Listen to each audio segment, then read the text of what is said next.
La ruta de la ilmenita olmeca. El proyecto de investigación El Sur de Veracruz, desde una perspectiva de larga duración, inició hace un par de años.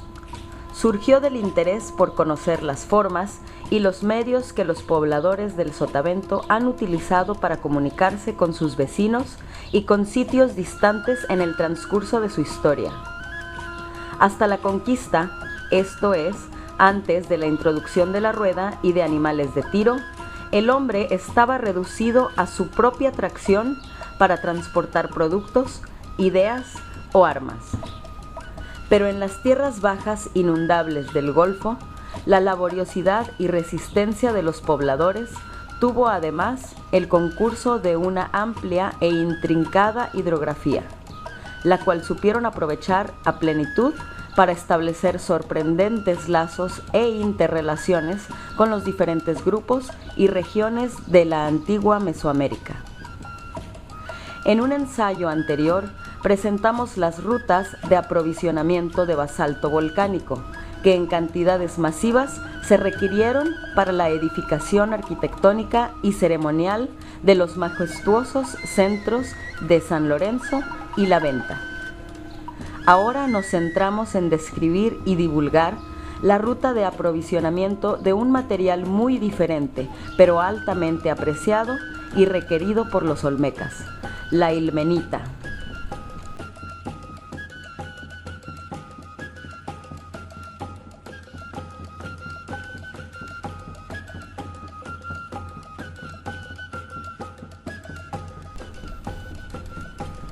Alrededor del año 1200 AC, Mesoamérica se encontraba poblada por diversos y numerosos grupos humanos asentados desde el Istmo Centroamericano hasta el altiplano del México Central.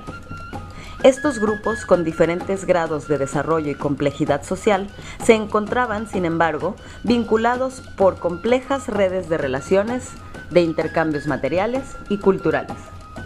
De todos ellos se empezó a descollar con ímpetu el centro de San Lorenzo Tenochtitlán, asiento original de lo que se conoce como civilización olmeca y que estaba destinado a ejercer su impronta en el desarrollo general de Mesoamérica en su conjunto.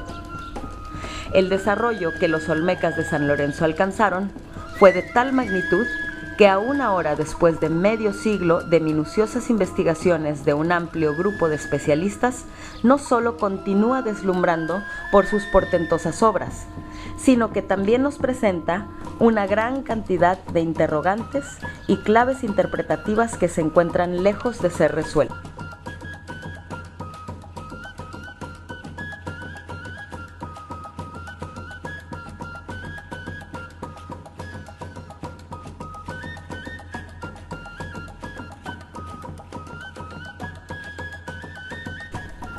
El sitio elegido por los olmecas para erigir y desplegar sus logros fue la vera del río Coatzacoalcos, en un lugar privilegiado por los recursos disponibles en términos de sustentabilidad y estratégicamente situado para permitirles el control de una densa red de comunicaciones fluviales que entroncaba con rutas hacia lejanas regiones mesoamericanas.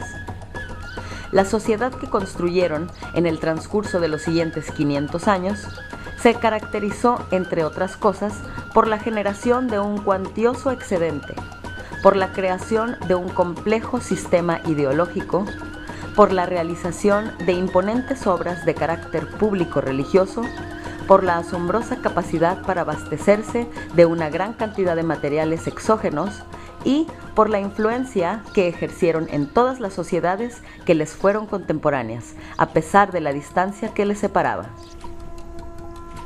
Aún está vigente el debate acerca de qué tipo de sociedad fue capaz de conseguir la disciplina y especialización laborales requeridas para llevar a término las titánicas tareas de ubicación, colecta, transporte y manufactura de la lapidaria monumental olmeca, o bien para construir una meseta artificial que requirió millones de metros cúbicos de tierra. Los arqueólogos discuten si fue un cacicazgo complejo, un estado o incluso un imperio, pero es evidente que solo una sociedad claramente jerarquizada, organizada y especializada pudo acometer los retos de construir el majestuoso centro ceremonial.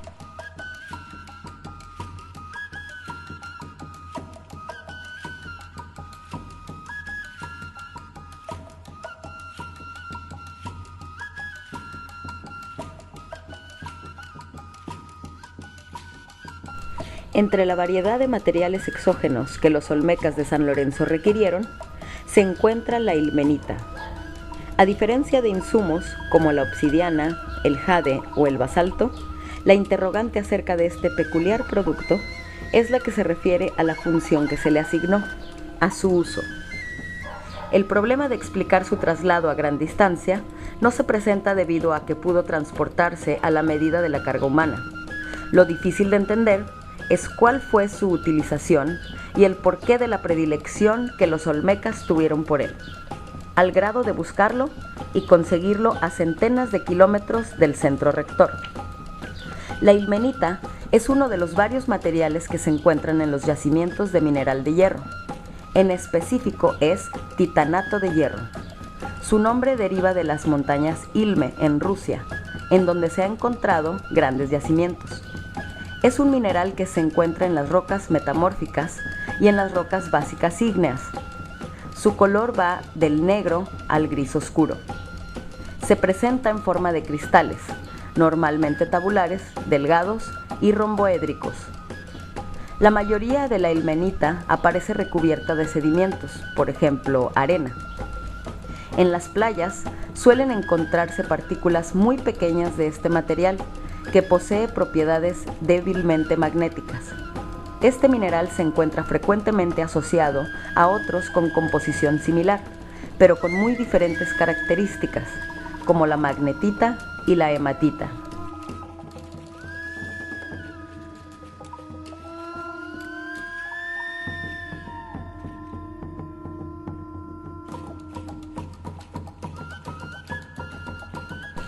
La ilmenita encontrada en San Lorenzo está en su totalidad compuesta por cubos multiperforados, pequeñas piezas de color grisáceo oscuro cuyas medidas promedio son de 2 por 3 por 1.5 centímetros y un peso que varía de 9 a 125 gramos. Se encontraron piezas sin impurezas y otras con inclusiones blancas, rosadas y azules, lo que repercute en la resistencia del material. Estos artefactos presentan en la superficie más amplia la primera perforación cónica de aproximadamente 10 a 15 milímetros que traspasa la pieza en cada cara lateral. Existe otra menor que llega hasta la perforación inicial. Así, solo 3 lados fueron perforados. Los cantos de los cubos no son uniformes y tienen huella de desgaste lineal en forma de mecedora, por lo que la pieza no presenta paredes rectas en todos los casos, sino curvas, que en ocasiones le dan una forma casi triangular. El instrumento que se usó para perforarlas fue de punta cónica y posiblemente la horadación se produjo con un arco a través de aplicar fricción en un sentido rotativo. Al final de la década de los años 60 del pasado siglo, los arqueólogos Coe y Diel se encontraban excavando el monumento o cabeza monumental 17 en el corazón de la zona de San Lorenzo, cuando encontraron 7 pequeñas piezas en forma de cubos y de un material más pesado que una piedra común. Presentaban además perforaciones cónicas en 3 de sus lados. Los estudiosos las relacionaron con el diseño del tocado de la cabeza monumental adyacente y consideraron que pudieron ser adornos a guisa de cota o casco que probablemente también usaban los pobladores, y no solo los dignatarios representados en los monolitos colosales. Entre los años 1991 y 1992, el equipo científico comandado por la arqueóloga de la UNAM Anne Cyphers, en exploraciones sistemáticas del área A4 de la meseta y haciendo uso de magnetómetros, descubrió 3 depósitos de cubos multiperforados, el mayor de ellos con 4 toneladas, el segundo con 2, pero con piezas fragmentadas, y el tercero conteniendo 154 kilos de piezas completas. El sitio se encuentra en la pendiente que baja a las tierras bajas inundables próximas al río Tatagapa. En esta área se han encontrado asimismo entierros múltiples y evidencia suficiente de talleres en los cuales se reciclaban monumentos pétreos, en forma de platos de diferentes dimensiones. Era, por tanto, un área de trabajos especializada y separada de los lugares domésticos.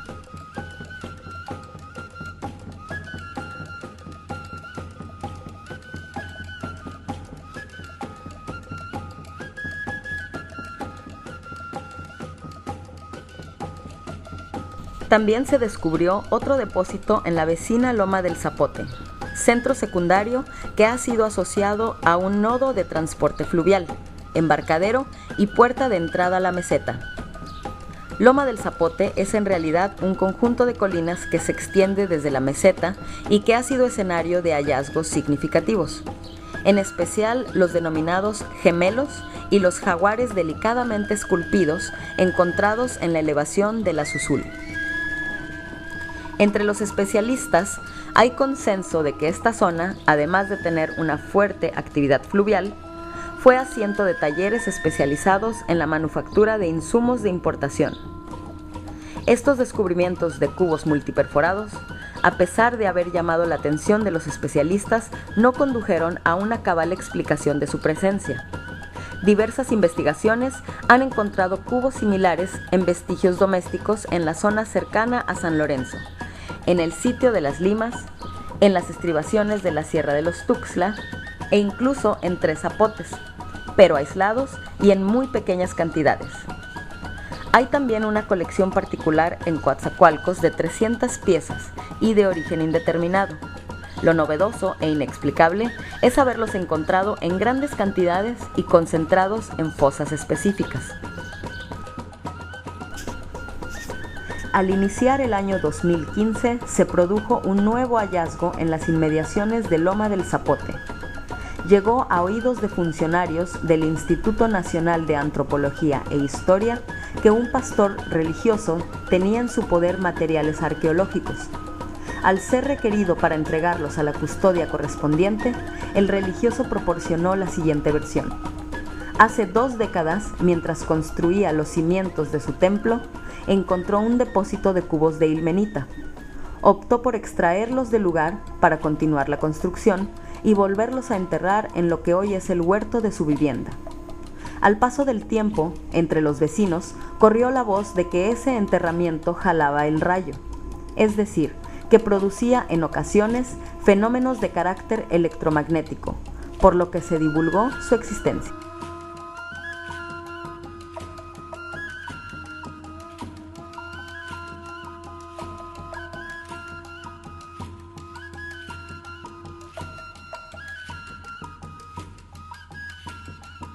La colina en que se construyó el templo se encuentra adyacente a la Susul, separada de este solo por una cañada en la que existe un venero de agua dulce. La disposición de este depósito se encuentra entonces en una especie de corredor que va desde Loma del Zapote hasta el área A4 de la meseta en donde se habían encontrado los anteriores depósitos de cubos de ilmenita. El lote recientemente descubierto consta de 5.400 cubos de diferente tamaño, la mayoría de ellos completos y aproximadamente un 5% fracturados. Se advierte diferente composición en una parte de ellos, que presentan un color ocre y un menor peso. En una muestra seleccionada por el arqueólogo Alfredo Delgado, se advierten imperfecciones en el perforado, tanto en su simetría como en el acabado. Los problemas que se presentan a los estudiosos para indagar acerca del intercambio, comercio y aprovisionamiento de los insumos requeridos por los olmecas del Centro Rector de San Lorenzo para la edificación de su gran centro ceremonial son de diversa índole, de acuerdo al material específico de que se trate. En el caso de los gigantescos bloques y columnas de basalto, el problema central reside en entender las técnicas de colecta, traslado y manufactura, ya que la función utilitaria o ceremonial a la que fueron dedicados resulta evidente. Elementos arquitectónicos, escultóricos o de molienda de alimentos.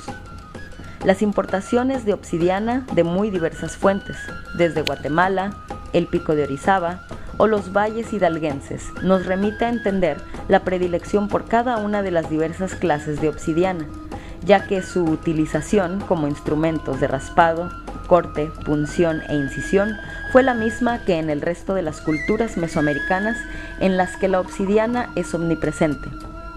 Su transporte desde fuentes lejanas no requirió de monumentales tareas, ya que pudo realizarse a la medida de la carga humana. Por lo que respecta al jade, elemento ceremonial de primer orden y evidentemente asociado a los conceptos de estatus, poder y preeminencia social, también pudo ser transportado en pequeños bloques, desde la única fuente conocida en Mesoamérica, el Valle de Motagua, en Guatemala, para ser trabajado con asombrosa maestría por los artistas de San Lorenzo. El problema que nos presenta entender las importaciones de ilmenita es de otro orden. Abastecerse de las casi 10 toneladas de material que se han encontrado en el transcurso de los 500 años que duró el apogeo civilizatorio del centro rector de San Lorenzo no representa un problema de carga o de volumen. Sin embargo, lo que sí resulta verdaderamente problemático es entender la función específica a que eran dedicados los cubos multiperforados. Al respecto, se han elaborado diversas hipótesis. La original de Coe y Diel, que eran piezas de adorno para la cabeza, replicando las que presentan algunas de las cabezas pétreas monumentales. Empero, una cota o casco compuesto de estos cubos resultaría muy pesada, además de que en ese caso no se requerirían las multiperforaciones cónicas. Lo mismo puede argumentarse frente a quienes postulan que eran piezas de collares, tal como se presentan algunos cubos expuestos en el Museo Nacional de Antropología. Se ha sostenido que eran contrapesos para redes de pesca. En contra de ello, algunos experimentos realizados por el arqueólogo Alfredo Delgado demuestran que los hilos o cuerdas se cortan por la fricción de los agudos bordes interiores de las perforaciones cónicas. También se ha propuesto que eran pequeños martillos, amuletos, unidades monetarias o contrapesos de equilibrio para lanzas o dardos. La debilidad de estas hipótesis reside en el porqué de la forma de su perforación y sobre todo en el hecho de que los hallazgos hayan sido de miles de piezas en un solo lugar y no dispersas a todo lo largo de la meseta.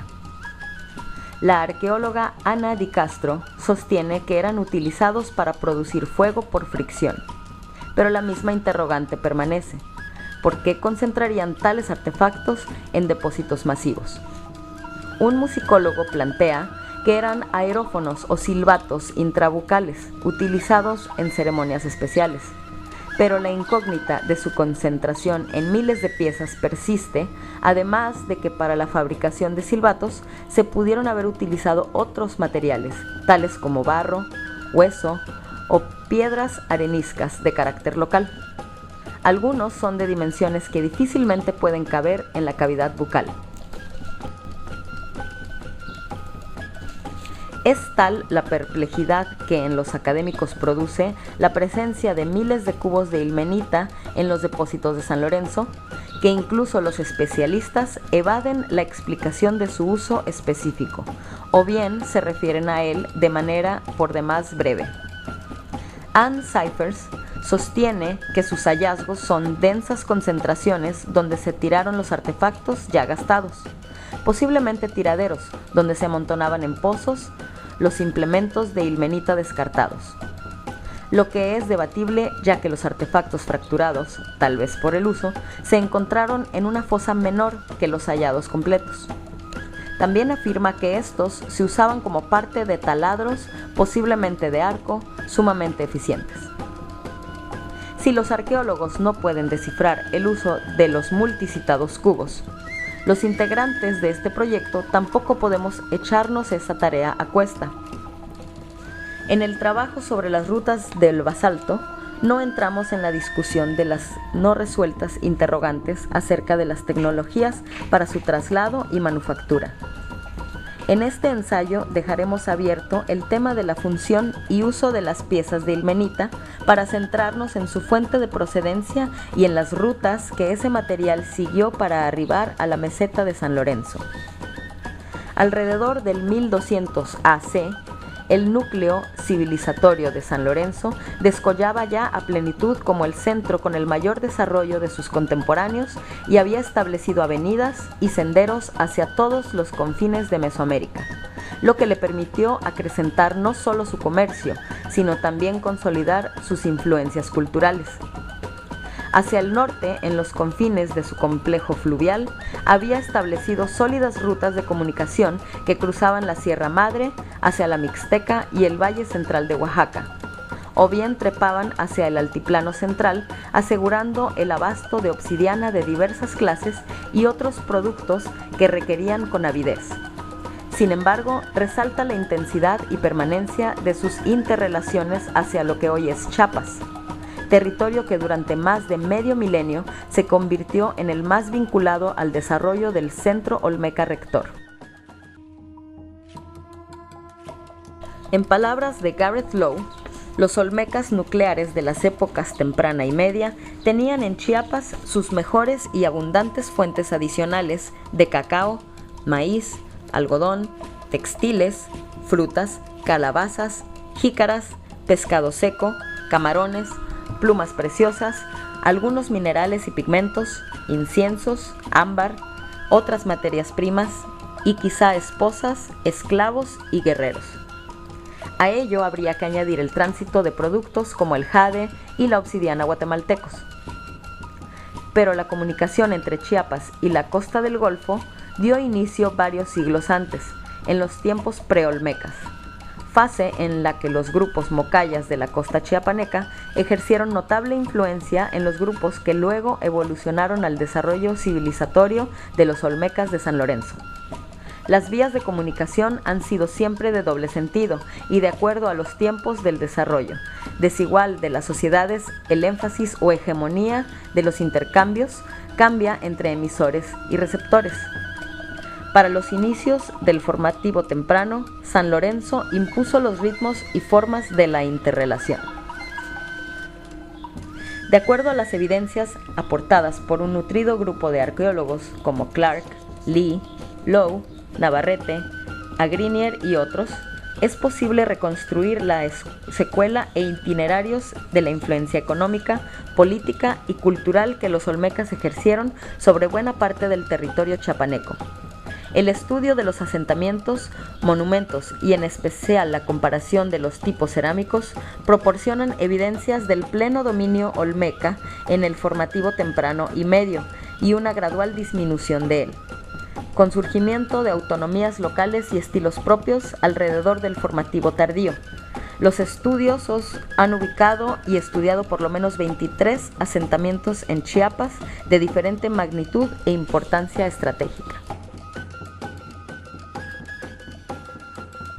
La región del Soconusco, que se extiende al sur a lo largo de la zona del Pacífico, desde Pijijiapan y hacia el interior de la costa sur de Guatemala, fue la más importante para las comunidades tempranas olmecas.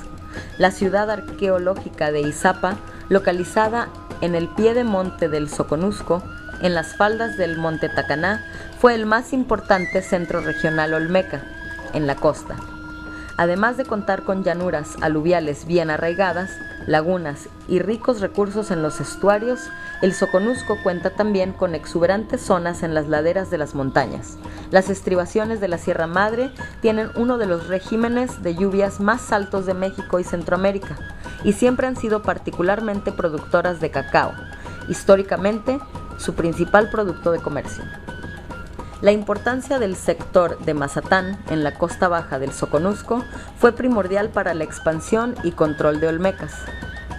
Además del factor ecológico, el sociopolítico, ya que existía una extensa población preolmeca establecida en reinos y pueblos mocayas perfectamente organizados. También el factor estratégico, ya que su posición era crucial a lo largo de la ruta principal del abastecimiento de la obsidiana de alta calidad en los altos de Guatemala y el jade proveniente del Valle de Motagua. Se encuentra demostrado que que el canal costero y el sistema de comunicación lacustre, que se encuentra de Guatemala hasta Arriaga, y el istmo de Tehuantepec, atravesando todo Chiapas, funcionaba a plenitud como una avenida central de la cual, para el año 1100, partían caminos interiores que permitieron que los habitantes de distintos lugares de la antigua región de Mazatán cambiaran por completo sus estilos locales y patrones de asentamiento. Su escultura y figurillas indicaban ahora una verdadera entidad política olmeca.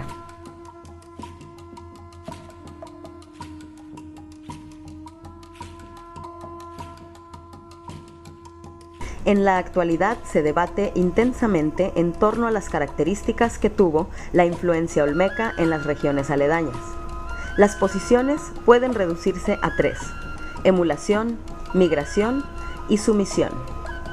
Con respecto a la primera, mucho se ha argumentado en que, dados un mayor desarrollo social y sofisticación ideológica, los olmecas fueron imitados por doquiera que sus comerciantes abrían líneas de interacción con sus vecinos. Una versión extrema de esta sería pensar en una especie de misiones culturales que irradiaban la técnica, el conocimiento y la iconografía del poder más avanzado. La segunda posición sostiene que grupos metropolitanos olmecas migraron para establecerse y fusionarse con grupos distantes, o que grupos de otras regiones se establecieron en las inmediaciones de San Lorenzo y transmitieron su influencia a sus lugares de origen. La tercera, no descartable a pesar de carecer de evidencias, sostiene que lo que se llevó a cabo fue una expansión por conquista y subsecuente dominación cultural. Probablemente las posiciones no son excluyentes y resulten ciertas de acuerdo al lugar y a temporalidad. Ahí donde encontraron élites consolidadas y poblaciones organizadas, pudieron realizarse pactos mutuamente beneficiosos y llevarse a cabo interacciones duraderas, tal vez por medio de alianzas matrimoniales que fusionaban linajes y pretendidas filiaciones míticas. Ahí donde había áreas despobladas, pero también recursos requeridos, pudo enviarse a colonizadores para su explotación. Y ahí en donde se requería controlar puntos estratégicos de la circulación de productos, pero había poblaciones renuentes, quizá se usó el recurso de la fuerza. En este ensayo, enfocamos nuestra atención en una región chiapaneca sujeta a la órbita de los intereses olmecas metropolitanos y en la que se ha demostrado la presencia de talleres dedicados a la elaboración de los cubos multiperforados de ilmenita, el valle de Cintalapa, Jiquipilas, localizado en la Depresión Central y en donde se encuentra un sitio arqueológico denominado Mirador Plumajillo. El sitio fue estudiado por personal de la New World Archaeological Foundation en los primeros años de la década de los 70 del siglo pasado. Es pequeño comparativamente con sus contemporáneos, abarca 6 hectáreas y contiene vestigios de 2 docenas de montículos. Se ha datado una ocupación para los años 1100 y 900 AC. El arqueólogo Pierre Agrinier estudió la cerámica encontrada y concluye que es asombrosamente parecida a la que en esas fechas prevalecían en San Lorenzo, pero sin encontrar antecedentes de estilos propios o evolución gradual de las técnicas y motivos. Por ello, sostiene la hipótesis de que el sitio fue fundado por pobladores provenientes del área metropolitana olmeca, apoyándose además en la constatación de que para la época la Depresión Central de Chiapas presentaba escaso poblamiento. Sostiene que desde San Lorenzo fue enviado un pequeño grupo de buscadores de metal y mineros con el fin de establecer un centro permanente de procuración de materia prima, mineral de ilmenita. El sitio se estableció en ambas márgenes del río Soyatenco, correspondiendo al mirador las áreas domésticas y administrativas, y a Plumajillo, el área de trabajo artesanal. En este último punto, Agrinier realizó un pozo de prueba de 2 metros por lado y a escasos 20 centímetros de profundidad encontró más de 2000 fragmentos de ilmenita en bruto, múltiples fragmentos de cubos en proceso de elaboración y algunos cubos multiperforados completos. En sus exploraciones también encontró varios yacimientos de material de hierro, el más cercano denominado El Blanco, a 3 kilómetros de distancia, en el cual no encontró ni fragmentos ni artefactos. Agrinier concluye: la abundancia de material de ilmenita, tanto en el pozo de prueba como en la superficie, así como piezas del material de ilmenita en varias fases de elaboración, desde la materia prima, pasando por todas las etapas de fabricación hasta la obtención de piezas completas de cubos pulidos y multiperforados, constata la presencia de un taller de procesamiento de dicho material. En la actualidad, el propietario del sitio, conocido como Rancho San Ricardo, ha juntado una pequeña colección de objetos arqueológicos que encontró mientras realizaba labores agrícolas en el terreno. Esta consiste de algunas piezas de jade de diferente coloración, figurillas, tiestos, vasos y cabecitas, pero también diversas piezas de ilmenita en bruto. Al parecer, en toda la extensión del valle de Cintalapa y Jiquipilas, es profusa la presencia de yacimientos de mineral de hierro. El mismo Agrinier, en investigaciones posteriores por la zona, reporta la presencia de cubos de ilmenita en otros lugares cercanos a Mirador, sugiriendo la especialización regional en la manufactura de los artefactos. Para llegar a Mirador desde Acayucan, en la cercanía del antiguo San Lorenzo, se toma la carretera a Villahermosa y se dobla en la autopista a Tuxtla, para en la caseta de Ocosocuautla virar con rumbo a Jiquipilas y luego tomar una brecha adyacente al río Soyatenco, con un recorrido de 380 kilómetros.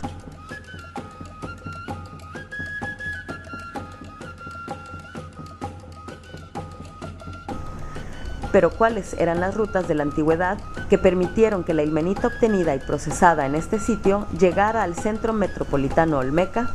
Agrinier hace una propuesta de los itinerarios que comunicaban a Mirador con el centro rector y también de las rutas que lo comunicaban con el Soconusco. Partiendo de San Lorenzo, la ruta que propone a la Depresión Central y al Soconusco seguiría los valles de los ríos Coachapa, Nanchital y Desengaño, trazando el último su cabecera a solamente 7 kilómetros del río La Venta. Desde este punto, una brecha todavía en uso, sostiene el autor, se dirige al valle de Jiquipilas y a los sitios de Mirador, Plumajillo, a la orilla del río Soyatenco, a una distancia de 195 kilómetros de San Lorenzo. De acuerdo a los cálculos del arqueólogo, esto representa una caminata de 48 horas a un promedio de 4 kilómetros por hora. La microrregión del Mirador se convirtió así en una puerta por la que entraban personas y mercancías procedentes de la capital olmeca y salían las contribuciones en especie requeridas para el florecimiento en el Coatzacoalcos. En la configuración de los caminos y avenidas que vincularon a Chiapas con el Golfo, esa parte de la Depresión Central se convirtió en un nodo comercial importante. Era el punto intermedio entre la meseta olmeca y los apreciados productos del Soconusco y más al sur de Guatemala. Así, Mirador Plumajillo cumplió una doble función, la de minar, procesar y enviar cubos de ilmenita a la zona rectora, y la de ser punto de interconexión y tránsito de todas las otras mercancías que iban o venían a San Lorenzo.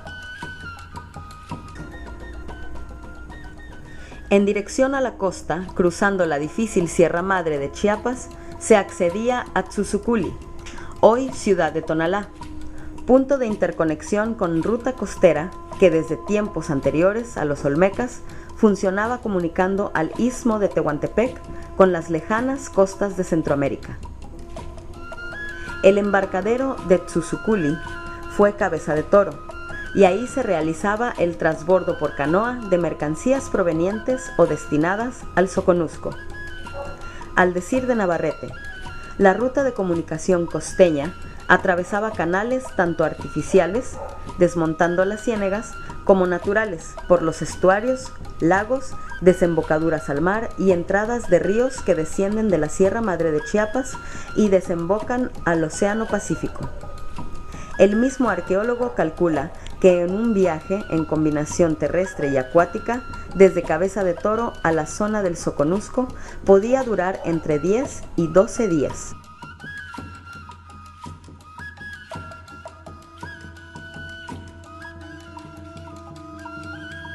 desde Tzuzuculi, en una vía alterna a la del trabajoso cruce de la sierra, para acceder a los ríos Soyatenco y La Venta, pudo haberse seguido el curso costero hasta Laguna de Zope, en el complejo lagunar de la costa del Istmo de Tehuantepec. Desde ahí cruzar la sierra con rumbo a San Juan Huichicobi y descender hacia las tierras bajas del Golfo junto con los afluentes que forman al San Juan y el Coatzacoalcos.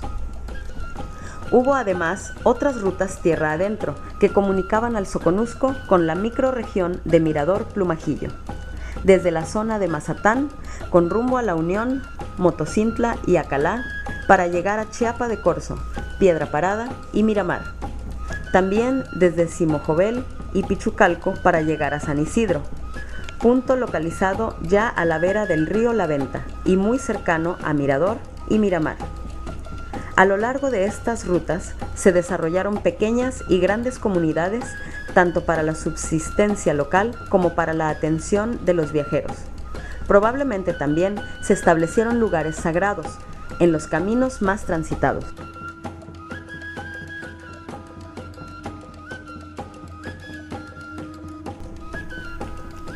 No sabemos con certeza las características del intenso intercambio sostenido en el formativo medio y temprano entre el centro rector de San Lorenzo y el territorio chiapaneco. De acuerdo al lugar y al tiempo, pudieron predominar elementos de un comercio libre, control del mismo por élites locales, imposición de tributo e incluso rasgos de esclavismo y sujeción. Lo cierto es que la interrelación fue intensa y se prolongó por varios siglos. De los productos orgánicos intercambiados no ha quedado rastro alguno. Solo se tienen a la mano las evidencias cerámicas y lapidarias que constatan fuera de toda duda la extendida olmequización de Chiapas y la importancia que la región tuvo en los aprovisionamientos de San Lorenzo. El seguir y describir la ruta del mineral de ilmenita nos permite vislumbrar la complejidad de esa larga interrelación histórica, a la vez que comprender con mayor precisión las monumentales tareas de organización y transporte que los olmecas tuvieron que realizar para erigir la que fue primera civilización mesoamericana.